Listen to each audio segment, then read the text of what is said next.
Olá pessoal, para você que ainda não me conhece, eu sou o Gonçalves, CEO da Genco. Eu vou contar para vocês o que me motivou a criar esse blog. Ao longo desses mais de 20 anos na minha carreira, eu pude observar que não existe o diálogo entre as equipes de TI e os gestores de negócio, ao empresário de uma forma geral. O pessoal de TI acusa os empresários de não aprovarem seus projetos e por isso que as coisas não funcionam na parte tecnológica da empresa. E os empresários e gestores contra-atacam dizendo que a TI é uma caixa preta, que eles não entendem os processos e nem os projetos.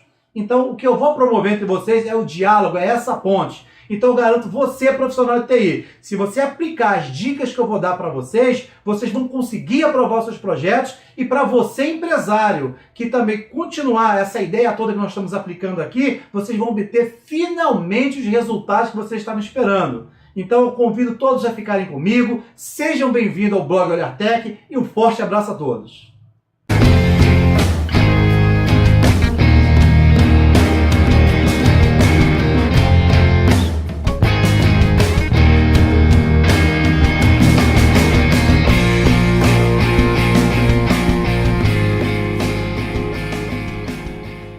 Águas calmas não fazem bons marinheiros, pessoal.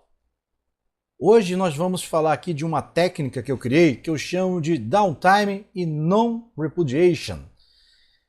Como a gente apresentou aqui, o que a gente vai promover é esse diálogo entre o pessoal de TI, os empresários, os gestores, né, os empreendedores de uma forma geral. E essa técnica aqui que eu acho muito bacana, que eu aplico nos meus clientes e funciona. É claro, não existe fórmula mágica, né? O que eu estou propondo para vocês é um trabalho árduo, é uma continuidade, é realmente colocar isso aqui de uma forma muito séria. Então vamos lá. Vamos fazer a apresentação aqui, para quem ainda não me conhece. Eu sou o Gonçalves, CEO da Genco Rio. Ok. Vamos fazer aqui um jabá do nosso blog. Esse é o Olhar Tech, sejam bem-vindos. E vamos ver lá. Então o título do nosso vídeo de hoje é Por que a minha TI não traz resultados? Será uma série de 3 vídeos aqui com 3 técnicas bem bacanas para vocês aplicarem. E hoje é justamente sobre essa técnica que eu acabei de falar para vocês de downtime e non-repudiation. Você sabe calcular o prejuízo de ficar parado? Vamos lá. Vamos começar falando aqui de downtime. O Gonçalves já começou a falar de técnicas. Calma aí, galera. Calma aí. Na verdade, o downtime não é techniquez, é um termo corporativo que é bem simples de entender, mas vocês vão ver a importância do conhecimento. Então não é só a pessoa da área técnica não, hein? Todos têm que entender o que seria esse downtime aqui, bem simples. Bom, downtime é o tempo de disponibilidade de um recurso da infraestrutura de tecnologia para seus usuários. Ou seja, né, o downtime é aquilo que ninguém quer, ficar parado porque um de seus sistemas ficou lá indisponível. Feito? Bom, entendendo o que é downtime, vamos aqui ao que ele causa, danos e prejuízos. É óbvio, né, gente, quando a gente fala de downtime, uma parada de um sistema, por exemplo, o sistema ERP de vocês, né, o sistema principal da empresa, é óbvio que o primeiro problema que vocês vão passar, né, o primeiro que vocês vão sentir é a perda de produtividade. Se todo mundo está parado, é mais do que óbvio que houve ali perda de produtividade. Agora, vamos entender um segundo ponto aqui. O que acontece quando eu tenho um downtime? Eu tenho uma quebra de confiança com os seus clientes. Começa a complicar um pouquinho essa história, porque hoje o que ninguém precisa é que seu cliente não confie em você. Então, se você tem muitas paradas, toda hora está disponível, toda hora culpa um sistema por estar fora do ar, isso começou a quebrar sua confiança com o seu cliente e isso não é nada bacana. Então acho que ninguém quer isso para si, né? Em tempos ainda que o pessoal fala de tempos de crise, se a gente tiver ainda dificuldade de confiança, é um aspecto muito negativo. Continuando aqui. Um outro dano aqui, ou prejuízo que o downtime causa, é o descrédito dos funcionários pelo setor de TI. E isso é grave, porque a gente começa a não entender o que realmente está acontecendo.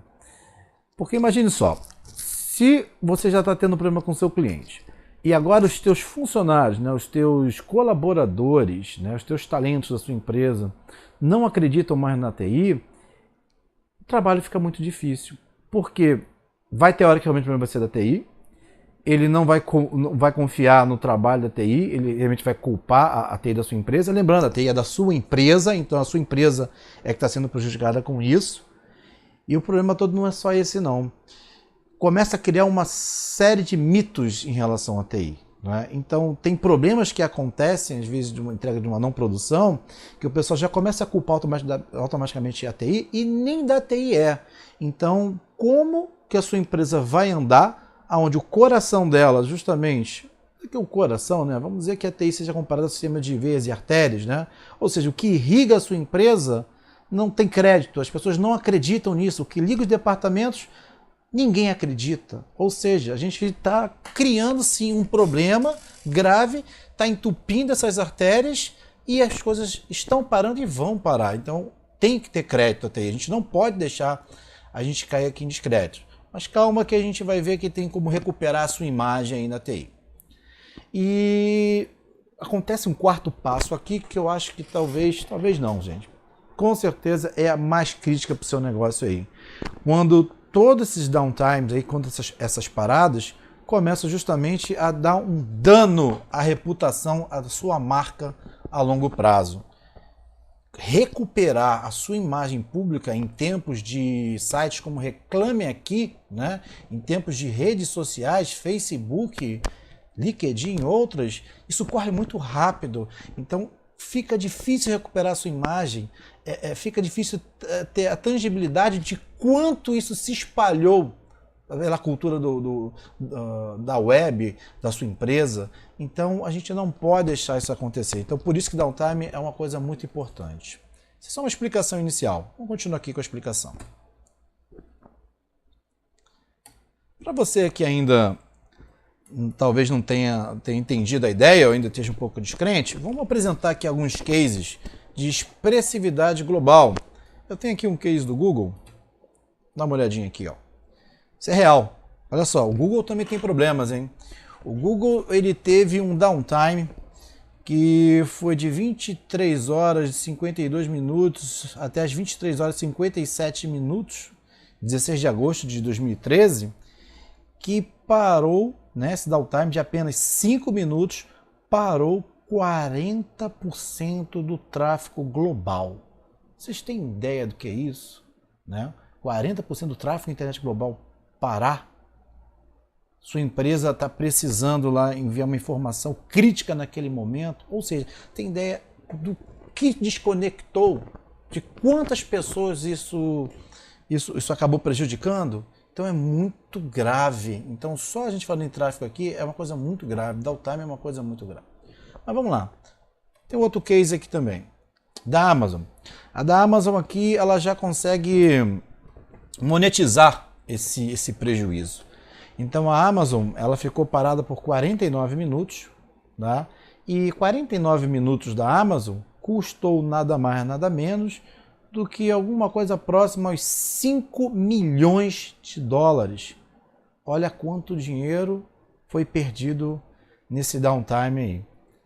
Ok. Você fala assim, Gonçalves, que bom que você me apresentou o caso dessas gigantes, a gigante tecnologia. Né? Isso mostra que a preocupação de entender o downtime, de evitar o downtime, é só para essas grandes. Errado. Né? Eu vou trazer isso aqui para um âmbito de uma empresa menor. Fazer uma brincadeirazinha aqui, a gente vai trazer um downgrade de tipo de empresa e você vai ver que, olhando pelo lado, né, pelo prisma da pequena empresa, isso causa tanta dor de cabeça, tanto problema e tanta perda de dinheiro como se fosse uma grande. A gente vai trazer para um cenário menor aqui, mas para aquele seu cenário menor é catastrófico. Nossa, catastrófico, perdão.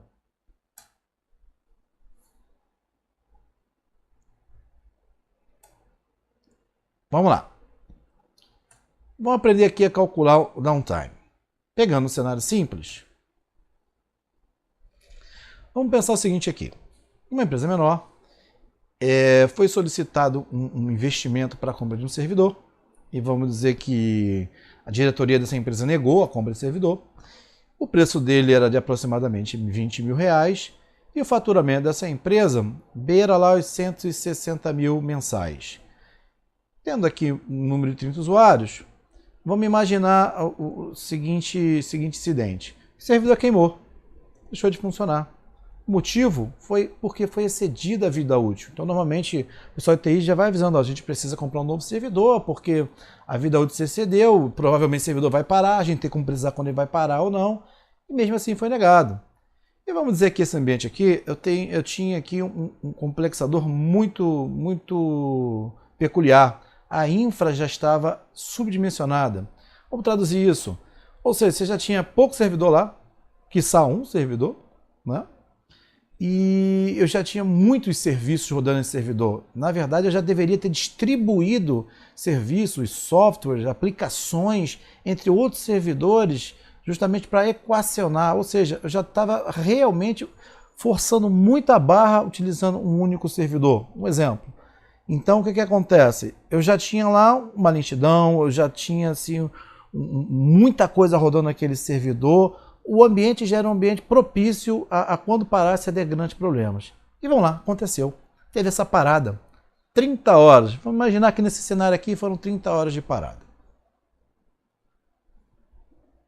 Pensando dessa forma, vamos continuar aqui o nosso cálculo. Sendo um faturamento de 160 mil mensal, basta a gente fazer um pequeno cálculo. É claro, gente, existe aqui uma série de boas práticas de mercado, frameworks, né, de mercado tecnológico aqui, que vão se aprofundar muito mais na questão de governança de TI, na questão dos cálculos envolvidos. Eu estou querendo levantar para vocês aqui uma ideia simples, tá, para facilitar a compreensão. Mas mesmo sendo simples, ele chega muito próximo do cenário real. Até lembrando, né, na verdade, isso aqui foi um caso que aconteceu, tá, gente? É um case. Não vou aqui identificar quem foi o cliente, obviamente, mas isso aqui é um case, isso aqui foi real, aconteceu. Então, o que eu quero dizer aqui é que eu vou fazer um cálculo simples, que mesmo não entrando no detalhamento e na complexidade de coisas mais, vamos dizer assim, aprimoradas quanto a levantamento de custos, que a governança reza, isso aqui já vai me dar um cenário muito próximo que você precisa saber. Isso aqui acontece. Então, se eu pegar aqui 160 mil, dividir por 220 horas, eu vou dizer que o meu custo por hora de ficar parado, nesse cenário, é de R$ 727,27. Cada hora parada me custa isso para a empresa. Se eu tive uma parada de 30 horas, basta multiplicar lá o que a gente achou anteriormente, 727,27, por 30 horas que ficamos parados, e de cara, a gente teve um custo de R$ 21.818,10. Ou seja, só o custo de ter ficado parado já foi maior do que a compra do servidor. O que isso quer dizer? Você teve um custo, esse dinheiro não volta e não serve para nada, você perdeu esse dinheiro, né? Você poderia ter comprado um servidor, já está produzindo melhor e não está produzindo melhor. E não só isso, você já jogou esse dinheiro pelo ralo e agora você vai ter que comprar mais um servidor, ou seja, quase 42 mil reais que você vai investir agora. Não investiu 20, já teve perdas, né? Aconteceu o downtime, e você, esse dinheiro aqui de 21 mil, né, quase 22 mil, perdeu-se. E você vai ter que comprar um servidor. Continuar aqui. Vamos pensar aqui, a gente falou ali num incidente, né, um custo de um downtime. A gente pegou lá que naquele momento houve um evento, uma queima de servidor, e para substituir foi 30 horas. Então a gente chegou no custo daquele evento, daquele problema que nós tivemos lá em específico. Agora vamos pensar isso aqui no âmbito um pouquinho maior. Vamos pensar isso aqui de uma forma anual, né? Então vamos dizer que a gente só teve essa parada, com sorte, né? Num ambiente subdimensionado, se você tiver uma parada só, é muita sorte. Então, considerando que você teve a sorte, você só teve uma parada no ano, né? Você já tem um custo de R$ 21.818,10. Mas a compra emergencial, ou seja, você vai ser obrigado agora a comprar o servidor, soma-se isso, então você vai ter quase 42 mil reais ali, né? A compra efetivamente e o custo do downtime. Estima-se aqui que com um ambiente subdimensionado, isso vai de ambiente para ambiente, mas uma média aqui, com esse ambiente assim, que não responde a contento os seus usuários, você tem uma média de perda de eficiência de 20%. Traduzindo isso, no ano de 2.640 horas, 528 horas você perdeu. Você não teve eficiência por seu sistema não responder adequadamente, demoras, lentidões, quedas constantes, você perdeu a eficiência dos seus funcionários. Então você pegou 528 horas e mais 528 horas foram pelo ralo. Você deixou de produzir. Então, fazendo os cálculos aqui, como a gente já conhece o valor de quanto custa o downtime, quanto custa a perda, quanto custa a eficiência, só a eficiência aqui, multiplicando pelas 528 horas, você teve a perda no ano, você deixou de produzir, deixou de entrar 383.998,56 centavos. Quase 384 mil reais você está perdendo devido à eficiência.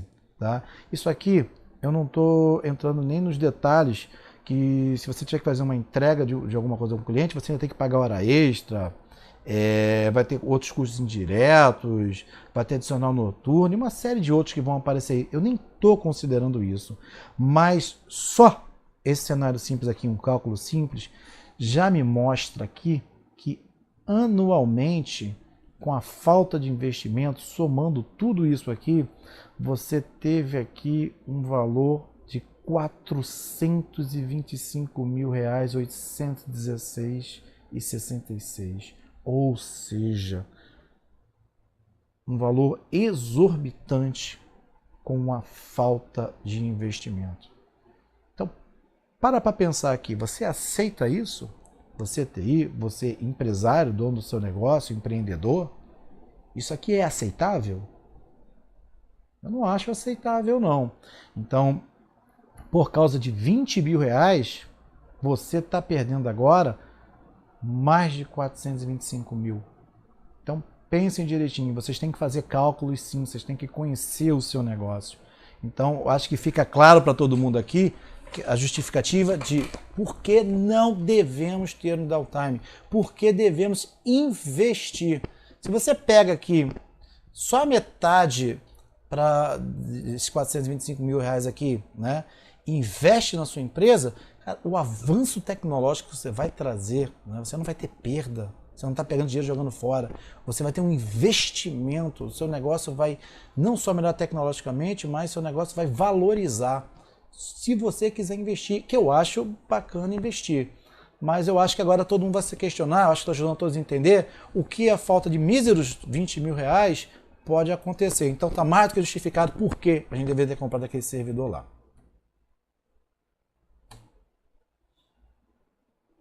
Bom,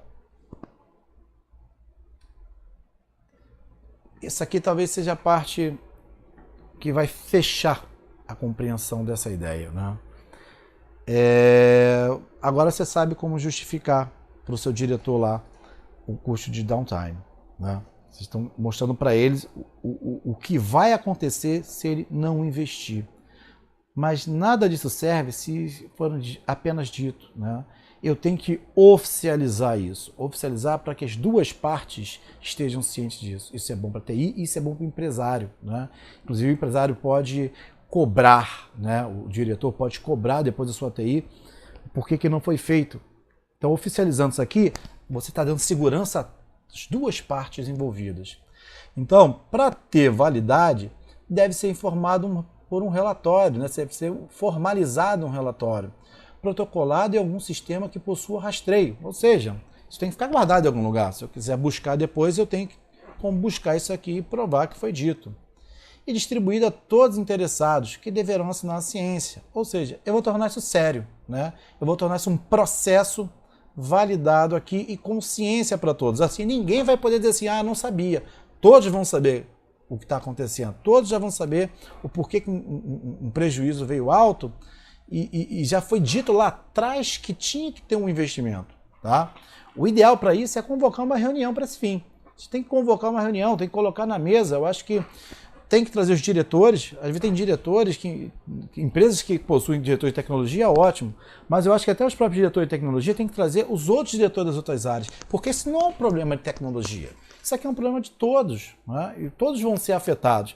Se todos vão ser afetados, por que um diretor vai poder levantar a bandeira e dizer ah, não, eu não preciso nem devo olhar para essa área aí. Isso aí o pessoal tem que resolver. Não, Não, afeta ele, então ele tem que ser um dos principais interessados. Porque quando aquele setor dele parar, ele vai ser o primeiro a reclamar lá e pedir uma solução rápida. E se ele entender o porquê que a solução não foi minimizado o problema, ou não foi precavido o problema, se ele não participou da reunião, ele vai poder simplesmente se eximir disso. Eu acho que ninguém pode se eximir disso. Então o que eu quero trazer para vocês é essa ponte. Isso é bom para você também que não é da área de TI. Você vai passar a entender, vai passar a ter resultados melhores e vai poder cobrar também soluções. Vai poder cobrar também aqui ações, que eu acho que é muito importante, tá?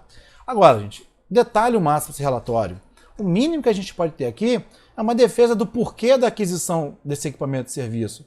Porque, e detalhe, assim, tecniquez, tem que mostrar lá para o empresário, diretores, seja o que for, né? Por que a gente precisa comprar aquilo? Eles têm que entender o que vai afetar na área deles lá. Também tem que ficar claras as implicações da não aquisição, o que acontece, né? Vocês têm que projetar isso, né? O que acontece se eu não adquirir esse equipamento ou serviço? Tem que levar pelo menos uma estimativa de valores, né? Quais são os investimentos necessários para isso, para que, sim, a diretoria nesse momento tenha algo tangível para tomar uma decisão, né? Então ele vai conhecer também o valor investido. E muito, muito, muito importante, prazo. Tudo tem que ter prazo, tá? Prazo para compra, prazo para colocar em produção, isso é extremamente importante, porque não fala, todo mundo, não, entendi. Mas se você não coloca prazo, e prazo para a gente é tudo, né? No caso, por exemplo, desse exemplo que eu dei aqui, de decidir da vida útil, se você fala, sabe que tem um prazo e vence esse prazo, você vai ser culpado, porque já foi dito o prazo e você venceu, né? Então, preste atenção, coloca isso aqui que eu acho muito importante. Tá bom, coloquei aqui no final. Dessa forma, todas as partes estarão cientes e não haverá repúdio. Ninguém vai poder levantar a bandeira e dizer assim, eu não sabia. Né? Então essa técnica aqui eu acho muito bacana, eu acho uma das principais para vocês colocarem em prática aí para aprovar projetos. Mas como eu disse antes, isso aqui é um trabalho que vocês estão realizando. Vocês têm que zelar por ele, vocês têm que realmente cobrar, trocar informações, né? Mostrar de uma forma fácil para que todos entendam a necessidade disso. Então, só para quem realmente é uma pessoa que seja evangelista, né? Para quem realmente se coloca à disposição de resolver o problema e aplicar essas técnicas, é que vai ter resultado. Ninguém está dizendo aqui que vai vir fácil, não. Né? E recuperar para uma TI que já está com descrédito na empresa, recuperar isso leva tempo. Mas eu tenho certeza, se vocês investirem tempo, levarem a sério, né? Não deixar essa ideia morrer, os resultados vão vir. Então eu acho que é bacana para todos. Eu tenho certeza que os empresários ficarão muito felizes aqui com os resultados, desde que, é claro, né? Leve a sério e gaste tempo para executar essas técnicas aqui. Bom, gente, eu vou ficando por aqui. Compartilhem esses vídeos. Por favor, vão lá no nosso blog, coloque lá o que você achou, se você tem alguma experiência, se você tem algum caso para contar para a gente, fale com a gente. Para a gente é um grande prazer ter esses cases todos relatados e o que o vídeo está dizendo para vocês. Bom, vou ficando por aqui. Um forte abraço a todos e até o segundo vídeo. Um abraço.